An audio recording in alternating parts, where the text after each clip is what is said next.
All right, yeah. So it is good time to start now. And once again, I welcome you all. And this session we are taking under DataFest, and it is a session of Mapreduce. And already we had taken session on Hadoop administration. So it is in continuation to that. So once you know how to handle and manage Hadoop, then it is good to go with Mapreduce. So all of you are having the setup of VMware Workstation, which we already instructed to you to download and set up. And many of you are practicing on this particular setup as well. So I'm opening up this Cloudera Quick Start VM. This one I'm opening, and let me run this particular VMware machine. So we will be working on this. Everybody knows that Hadoop has got, it emerged like a very big solution in the domain of data storage as well as data processing, and it has been doing great in that particular area since then. Today also Hadoop is a part of so many architectures. It is being used in so many architectures as a underlying storage layer or as a underlying resource management layer. So it is still being used that way. So let me open up some necessary documents for the same. So first of all, let us understand conceptually as well how MapReduce actually helps us. So MapReduce is a paradigm. It is a way of writing programs. So it is that thing basically. Now, way of writing program could be a sequential, it could be parallel. So there could be different ways of writing programs. Okay, different ways can be there. Hadoop is one of those ways. This MapReduce is one of those ways of basically writing programs.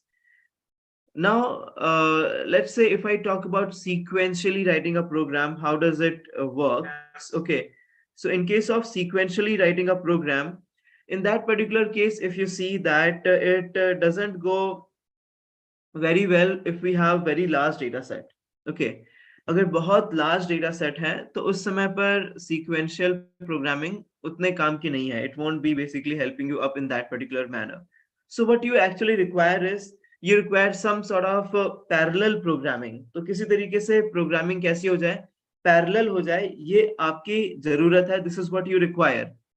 So MapReduce is like that only. MapReduce gives you a way that you can parallelly process your data. Let us now go and talk in terms of Hadoop's components. So in terms of Hadoop components, we have client. Client is basically the one which actually goes and submits the request. So here we have the client component. So the program will be given by client only. So client will have a program. Okay. Client will be actually submitting that program to job tracker. Job tracker is responsible to discuss with the name node because name node knows that where the data is actually stored. So name node knows that particular part. So job tracker is going to discuss with name node, and then job tracker is going to get a response from the name node that wherever data is stored, those locations job tracker is going to get. Then job tracker is going to ask the task trackers. So these task trackers are basically going to help the job tracker in which terms this task tracker is going to help the job tracker to process the data. Okay, to process the data by going into those particular locations. So it will go to those particular locations. Locations means what? It will be going to that particular data node. This is coming from very much Hadoop 1 architecture. This is what comes from there. Now we have, instead of job tracker, we have resource manager. Instead of task tracker, we have node manager, and then we have. So those components basically handle this throughout the processing. Okay, so that is how it actually happens. Now let us move ahead and try to understand the flow which I explained. So client submits a job to the job tracker or resource manager confirms. This diagrammatically also I will show you. So suppose this yellow box is representing the client. So I'm writing also. So this is client. And now this client is basically making a request to whom? Making a request to the job tracker or resource manager. So I will create a resource manager over here. So this one is RM or resource manager. I'll write it in full. RESOURC, resource, MANAGER, resource manager. So client is making a request to the resource manager that I have a job and I want to process or run that job onto the data set. So client is making a request. This is the first step. And now resource manager is going to confirm with the name node. That is what resource manager does. So here we have NN or the name node, and resource manager is going to ask the name node now. So name node is there. So a resource manager makes a request to the name node that I have a job now and I need to run that job onto the data set. So this is a request made by resource manager to the name node. And we all know that name node has got a file which is called as fs image. So this is that particular file which is called as fs image. So fs image. So FSIMAGE, file system image. So what name node does, name node basically refers to this file system image. So name node is referring to the file system image, and name node is responding back to the resource manager about the locations that where the files are present. So now let's say the locations are basically these. This is one data node. Okay, so let me draw it in the empty spaces. So one data node, another data node, and we have the third data node. So let's say the data is present in these particular data nodes. Then what is going to happen? We know that this is not just data node. So here we have data node as well as we have the node manager. So both of the components are present or installed in this particular machine. Similar way, these resource managers are basically responsible for interacting with the node manager now. So they will communicate. Resource manager is going to communicate with the node manager that the data is available in this particular machine. So let's say this orange block is the data, and here also the data is there. Here also the data is there.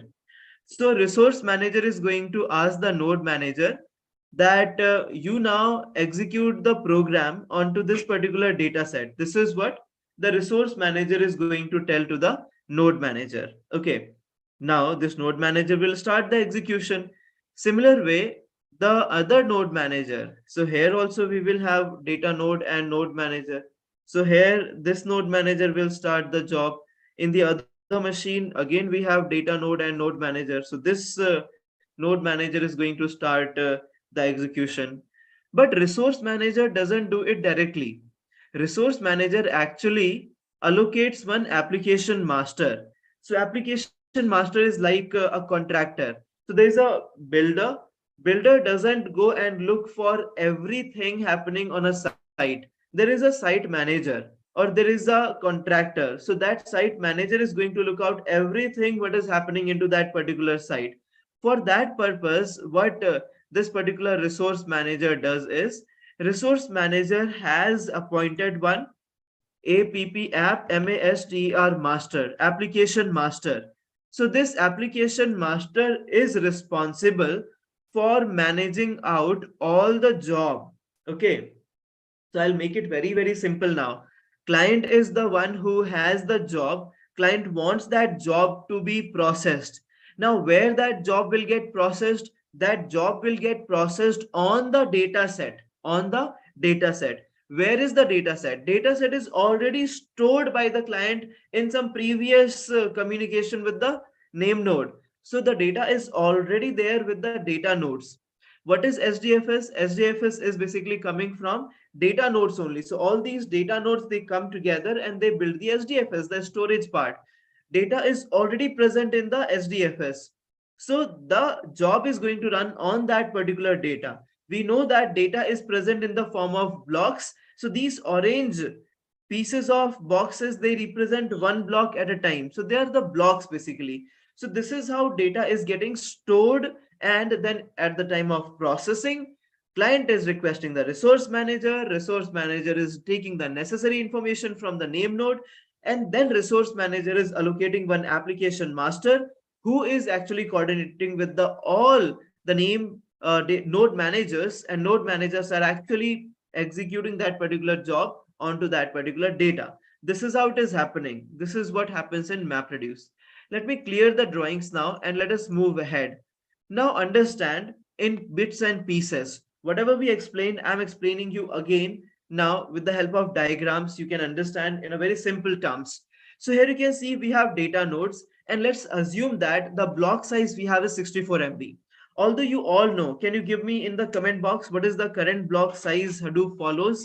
What is the block size do we have? Quickly in the comment box, I would like to know that what is the block size Hadoop gives. So I'm getting the responses as 128 MB exactly. So 128 MB is the block size which Hadoop gives. So I have written 64. We will have to make an assumption. So we are making an assumption here that 64 MB is the block size as of now. Now the blocks are stored into the data nodes and block size is 64 MB. This scenario must be clear to everyone. Now let us move ahead and now let us have a look at this particular slide. So blocks in HDFS, the size is 64 MB. Now the Mapreduce program is started. Mapreduce needs that data. That data is into HDFS. HDFS is nothing but your disk storage. Do you know? Tell me the answer in yes or no. Those who are watching on YouTube, those who are watching on Zoom, tell me the answer in yes or no. Do you know the data which is stored in SDFS? It is actually disk storage. It is there in the disk. It is not in the memory. Do you know this? Yes or no? Give me a quick response. So I'm getting the responses as yes. So those who don't know, remember, whatever data you are storing into Hadoop, it is actually going into disk. And if the data is going into disk, what is the problem? The problem is whenever you want to run that particular MapReduce program, that data needs to come into the memory. We need the data into the memory. So if you see that the block in SDFS is coming into the memory, so that is the second step over here, loads the block into the memory. Second step is loading the data into the memory. Okay. So when this data is getting loaded into the memory, what happens here? Here basically we have a component called as input split. We have a component called as input split. This input split component basically takes that data. So like let's say your friend is passing some apples to you and you are catching them. So this input split is a class which will load that data into the memory, and 64 still is the size of the data which is loaded into the memory. Now after input split, our MapReduce job has got a component called as record reader. So record word itself tells us that it is going to record, it is going to read one particular record at a time. Now what do you call as a record? What will you call as a record? Just think. Record kya hoga? What can you call as a record? Record is basically, let's say I have a notepad file. So let me open a notepad here. So this is notepad plus plus. So in this particular notepad plus plus, which is just getting opened up here, if you see that this is a script which I have written. Okay. So this is a sales script or a communication script which we have here. So if you see that this particular line is one record, this particular line is one record. Okay. So 26 is the key of the record, and you have completed your master's in statistics from IMSIT college. So this is one record. So did you get the concept of record? Okay, this is one example where we have 26 as key. 26 is the key and the whole line is value. This is one. Okay. Now let me give you another example. Record could be the file name, could be the key, and the whole of the data inside the file can be a value. Now look at this. This is bike.java. This bike.java, the file name will become key, and the whole content of the file will become the record, the content, the value. So record is basically, here I should write record is what? Record is key by key and value pair. So a record will always have a key and a value. Okay, so I gave you two examples. Did you understand these two examples? That record is a combination of key and value. I'm repeating the example. Probably some of you might not have got it. So here you can see this one is the row number. This one is key. Okay, so what is key here? Key is one. And what is the value here? Value is the whole of the sentence which is written, or the line which is written in front of that particular key. So this is the value. Did you get this part? I want a quick yes or no in the chat box. Okay. Secondly, I gave you another example that key value pair can be taken another way. This is inside a file I'm talking about. I can basically take adder.java as key. So in that particular case, key will be file name, file file, and I mean name, and value would be file content. Okay, what will be value? File content, file file, content, content. That will be the value. So file name is key and file content is value. This is what actually will be the another example. So one more example I'll give you. Then we will move ahead. So we can have one more example as, let's say, here we have data something like this. Okay, forget whatever data is there before line number 10. Now from 11th you just look at and try to understand. So here if we have let's say info, and there's a tab, and then the machine got shut down PROPRLY properly. Then we have WARN warn, and then we have max max, the HROUGH throughput, REACHED reached, max throughput reached. This is what is written. Then we have ERROR error, then SHUTTING shutting the down the PROC process due to SSIV massive FAILURE failure.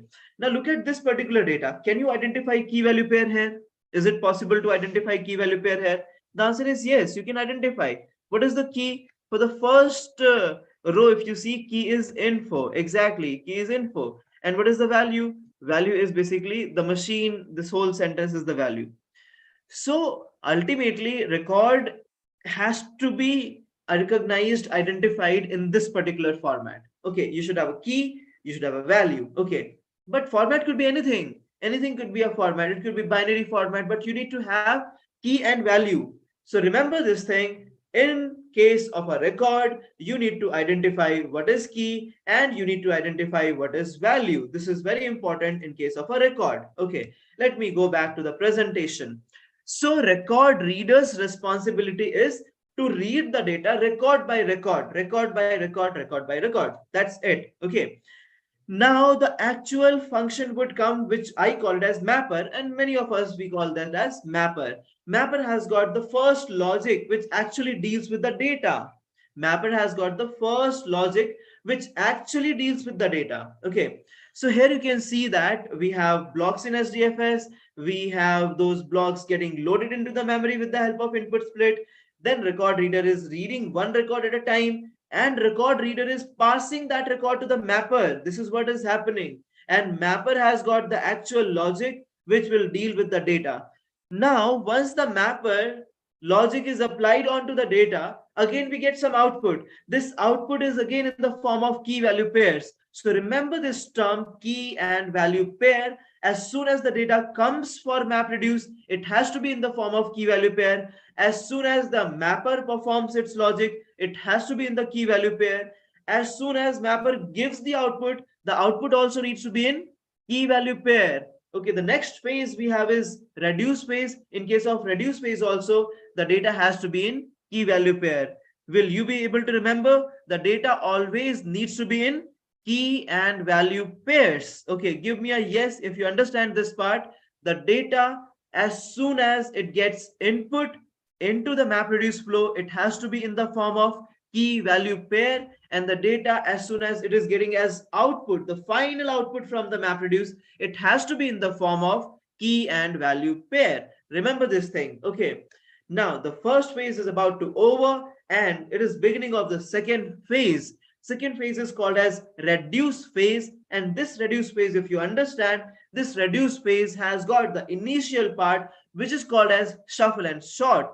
This shuffle and sort, this is the intermediate part between map and reduce, but we calculate the operation under reduce phase. Did you get this fast? This particular part? I'm asking you once again. So shuffle and sort comes under which of the phases? Is it the map phase or is it the reduce phase? Give me the responses. The shuffle and sort operation comes under which particular phase? Is it map and reduce, Is it map phase or is it reduce phase? Which phase actually counts or calculates the shuffle and sort part? Quick responses.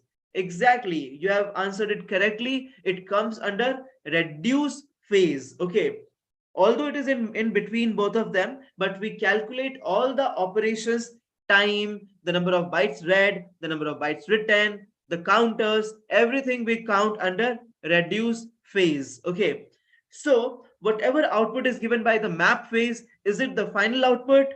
Whatever output is given by the map phase, is it the final output? Give me answer, yes or no. Whatever output is given by the map phase, is it the final output? Your answer is, I'm waiting in the chat box. What is the answer? Is it the final? Exactly, it is not the final output. Therefore, we require shuffle and sort. Therefore, we require shuffle and sort. This shuffling and sorting actually sends the output of mapper phase to the reducer phase. Okay, so reducer also contains exact logic which needs to perform on the data. But on which data? So shuffle and sort is the mechanism of picking up the data from the mapper phase and sending it to the reduce phase. That is what happens over here. So the data goes to the reduce phase, and now what happens to this particular data? Let us see. So the reducer, yeah, okay. So then what happens to this particular data? This reducer aggregates, sums up the output of the mapper phase. The primary task of the reducer, if you see, it aggregates or sums up the data which is coming from the mapper phase. That is what is the task of reducer. Okay, and reducer brings the final output which is written by the record writer. So at the beginning we had some component which was reading the data in the form of key and value pairs, record by record. What was the name of that component? I'm repeating, at the beginning we had one component which was reading the data record by record, and that data was getting read in the form of key and value pairs. What was that particular component? The way here we have record writer, it was not map, it was record reader. Record reader was that component which was actually reading the data record by record. Exactly, record reader was that particular data. Your answer is correct now. Record reader was that data. So that was reading, and now here we have record writer. This record writer also writes the data in the form of dash. This record writer also writes the data in the form of dash. Fill in the dash here. Answer me. What will be the format of the output? I have been explaining throughout this session. Exactly, key value pairs. This record reader is also going to write the data in the form of key value pairs. That's great. So finally, the data is going to stored into the SDFS. Okay, finally, the data is going to get stored into the SDFS. Again, back, okay, into the disk. Something very important we need to know, and which is called as a bottleneck. Do you understand what is bottleneck? I'll tell you. Bottleneck is basically a problem, a challenge, which basically makes sometimes our work heavier. So here in this whole process, something which is a bottleneck, it is actually the data going from the hard disk into the memory, and from memory going back to the hard disk, and this operation multiple times it happens. In the case of map phase also, from the hard disk to memory, from memory to hard disk. Again, in the phase of reducer also, from hard disk to memory and memory to hard disk.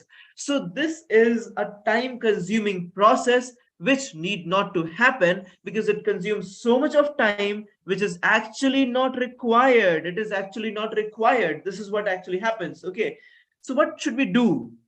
That is something we will discuss later. Okay, so you will have some sessions on Spark also, so be ready for that particular session as well. It will be very interesting. That actually reduces up this particular whole set of I operations from disk to memory, memory to disk. So there again we got some optimization. Now here we have a simple example which is very, very important for your interviews, and every time in the interview these examples are being asked. And if you are able to explain the MapReduce concept in a clear manner with the help of an example, half of the battle is won. Because MapReduce doesn't work only on Hadoop. It works with so many other software systems, even with Spark, if you see, even with the simple Python programming, if you see, even with the, you go with Amazon, we have Elastic MapReduce. This paradigm, the fundamentals, if you know, you'll be able to understand that this paradigm works with so many systems. Okay, so let us try to understand. This is an example of word count where we have a file. So understand that this is one block: refund, tax, bill, invoice, discount. This is particular one block. And in this particular one block means Hadoop's block, it is Hadoop's block. Okay. This particular block is going to get input to the input split. We know that input split takes the data from the hard disk to the memory. Okay. This is another block. This is again going to take this block. This input split is going to take this block and load it into the memory. So we have two input splits over here, which are going to take the data into the memory. Okay. Now further moving, you can see that one input split taking one block at a time, it will be sending this particular, just give me a moment.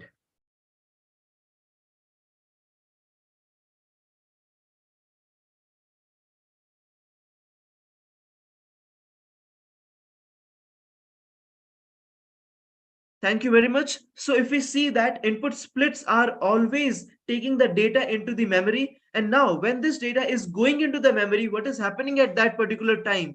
At that particular time, this record reader will identify one record. So this refund, tax, bill, invoice is one record along with its offset, along with its offset. Okay. So the offset is basically here, if you see the address of refund.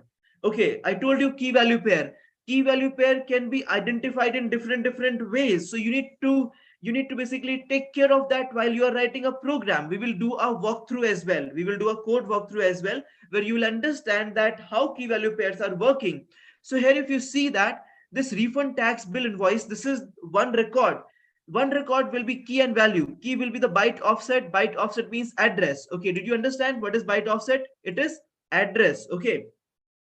So now, with the byte offset, this refund, tax, bill, invoice is taken as input by the record reader, and it is passing that to mapper. So mapper is also getting the key and value. I hope this much is clear. Are we clear with the concept of input split, record reader, and mapper? A quick confirmation in the chat box. Okay, I'm getting yes in the chat box. That is really nice. Once again, everyone can put up some efforts and press yes or no. Okay, with the help of the keyboards. Thank you very much. Now let us move ahead.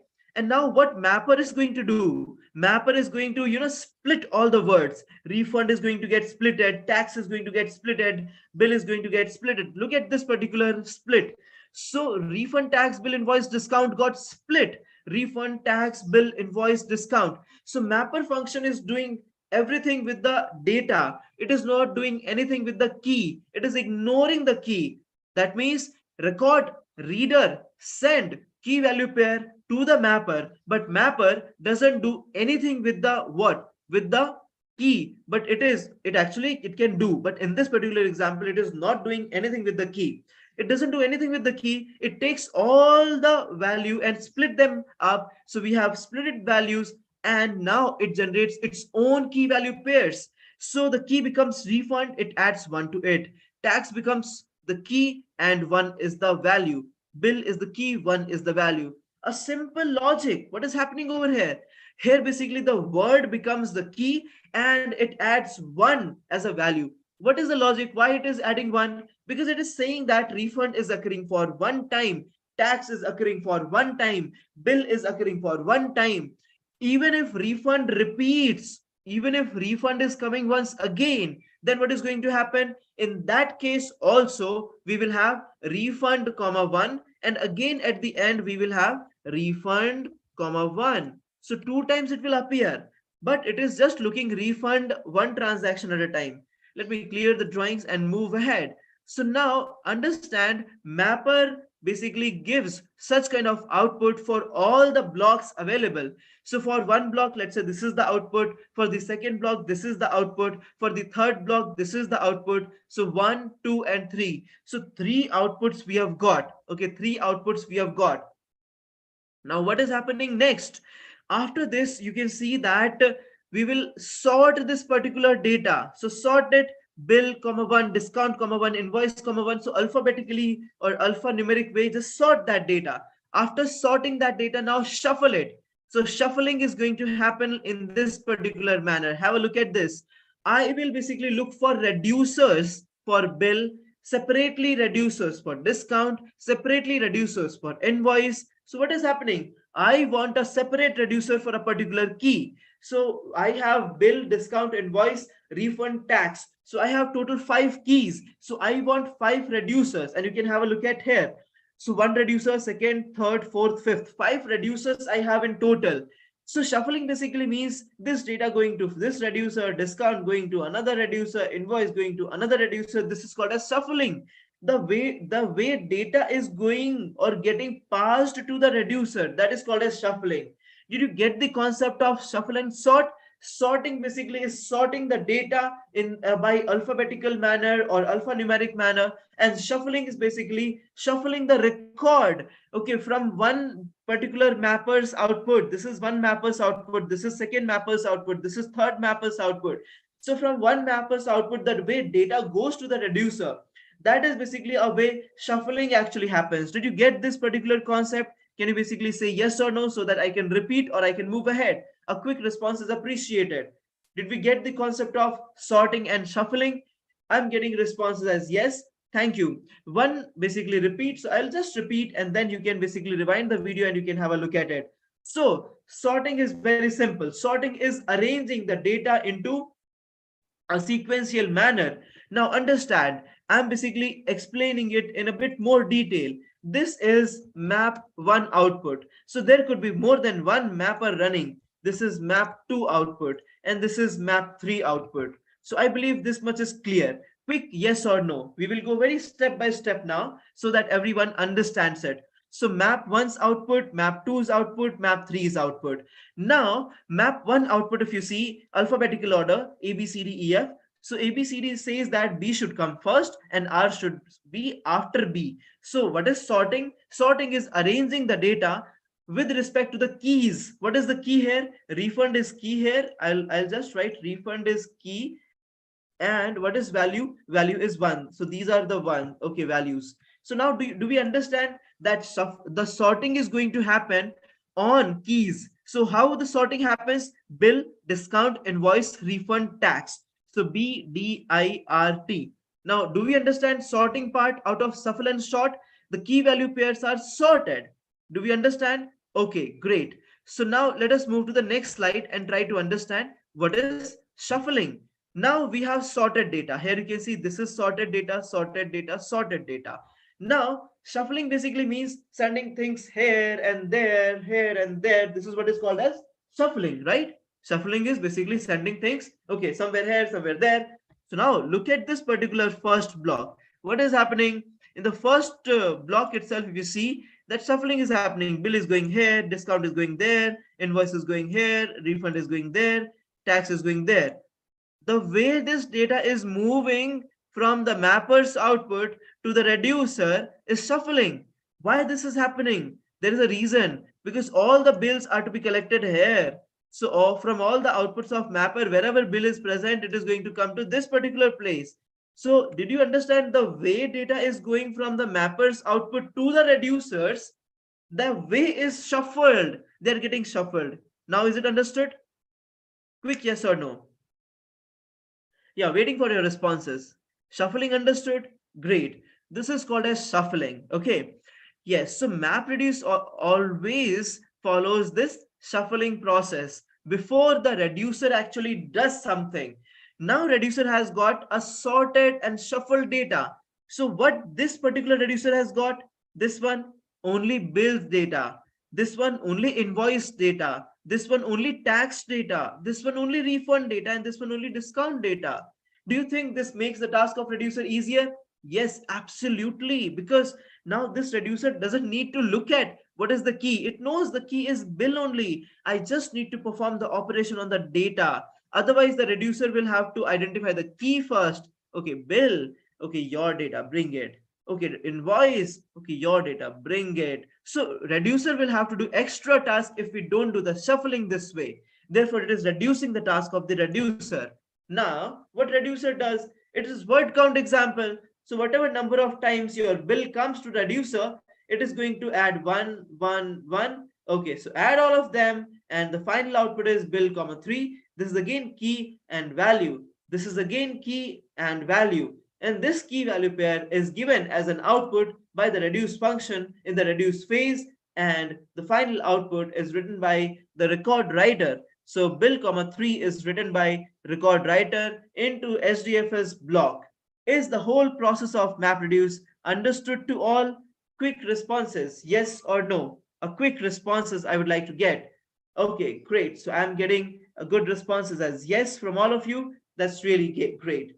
So this is the concept of MapReduce which happens. Now here you can see. So every uh, such session has got one assignment. So here if you see that I have one inverted index example. So the inverted index example says that I have a chapter 1 in a book, chapter 2 in a book. In case of chapter 1 in a book, if you see that I have line number and then I have some words written. I have another line number and some words written. So I want to basically create an inverted index. So this inverted index means that tax will be written at the end of the book, and there we will write tax is coming from chapter 1 at the rate line number 1. So this is what how I'm creating inverted index. So can you basically think and create a logic? I'm just saying to create a logic on paper or on presentation or on some notes application where you can draw as well, paint application. So this would be your task. I have explained you the MapReduce with the help of the example of word count. Now this is another example. I have the input here and I have the expected output here. Input is multiple chapters, like a book is having chapter 1 and inside line number is given. Chapter 2 inside line number is given. So you have to basically bring the output as the word as key, and the output will be ch at the rate 1. That means chapter 1 and line number 1.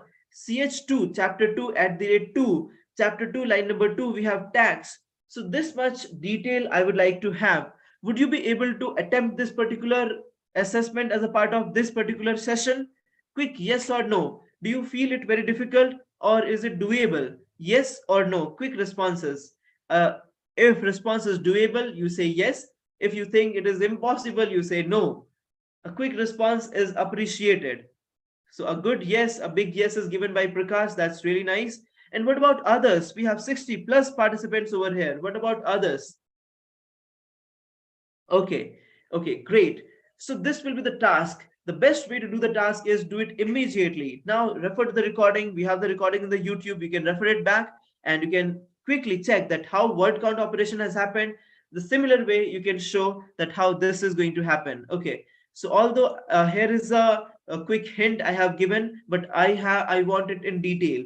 So here you can see a hint I have given, but I want it in detail. Okay, so again, like every day, we will have somebody who does it quickly in a proper way. We will have that person as awardee. So we are selecting so many people and so many excitement we will have in upcoming days. Okay, just few days left for this data fest to get into the final rounds.